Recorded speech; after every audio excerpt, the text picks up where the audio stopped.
এক ছিল বিরাট এক রাজ্য, আর সেখানে রাজত্ব করতেন এক রাজা। রাজার ছিল ৭ রানী, সবাই রূপে লক্ষ্মী আর গুণে সরস্বতী।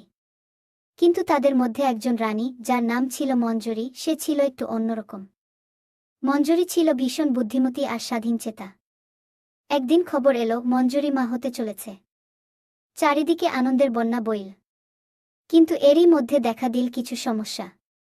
মঞ্জরি প্রেগন্যান্ট হওয়ার পর থেকেই কেমন যেন নিজেকে গুটিয়ে নিল। সে অন্য রানীদের সাথে আগের মতো মিশত না, রাজার সাথেও মাঝে মাঝে মেজাজ দেখাত। সবার মনে প্রশ্ন জাগল, মঞ্জরির কি হয়েছে? রাজা মশাই তো চিন্তায় পড়ে গেলেন। তিনি মঞ্জরিকে বোঝানোর চেষ্টা করলেন, কিন্তু মঞ্জরি কেবলই একা থাকতে চাইত। সে বলতো, আমার এখন নিজের জন্য একটু সময় দরকার। তোমরা কেউ আমাকে বুঝবে না গি। একদিন রাতে যখন সবাই ঘুমোচ্ছিল, মঞ্জরি চুপি চুপি রাজার ঘরে এল। সে নরম গলায় বলল, মহারাজ, আমি জানি তোমরা সবাই আমার জন্য চিন্তা করছো, কিন্তু এই সময়টা আমার জন্য খুব গুরুত্বপূর্ণ। আমি নতুন একটা জীবন ধারণ করছি, তাই আমার মন ও শরীর দুটোই বদলাচ্ছে।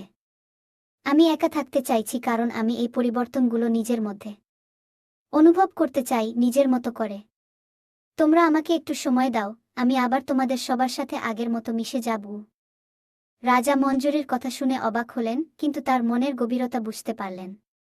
তিনি মঞ্জরিকে জড়িয়ে ধরে বললেন, তোমার চিন্তা আমারও চিন্তা। তুমি যেমনটা চাও তেমনটাই হবে। আমরা সবাই তোমার পাশে আছি। এরপর থেকে মঞ্জরি নিজের মতো করেই রইল। সে বই পড়ত, ছবি আঁকত, আর নিজের ভেতরের নতুন জীবনের সাথে একাত্ম হতো। অন্য রানীরাও তাকে বুঝতে শুরু করল। তারা মঞ্জরির জন্য নানা রকম খাবার আর আরামের ব্যবস্থা করত। শেষ পর্যন্ত মঞ্জরি এক ফুটফুটে সন্তানের জন্ম দিল। সেদিন রাজার রাজপ্রাসাদে আনন্দের সীমা রইল না। মঞ্জরিও আবার আগের মতো হাসি খুশি হয়ে সবার সাথে মিশতে লাগল। সে সবাইকে বোঝাল যে গর্ভাবস্থা শুধু শারীরিক নয়, মানসিকও একটা বড় পরিবর্তন, আর সেই সময়টায় নারীর নিজের জন্য একটু বেশিই সময় দরকার হয়। কেমন লাগল গল্পটা?